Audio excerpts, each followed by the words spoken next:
Kaya nagkakasal na si Chloe. I'm so happy for her. Yay! Are you part of the entourage?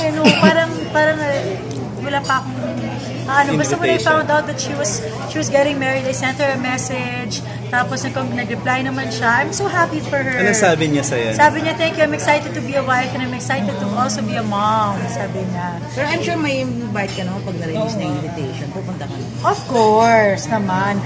Siyempre, I'd like to see my friend get married. It's such a beautiful time in someone's life, di ba? And I was there when sila ni Direk Paul were starting out. So, I've seen their love grow. Hindi ko yung mulahan ka pa niya.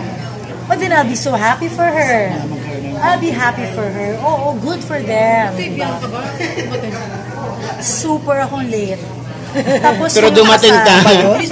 Tapos na yung, I was the last one there.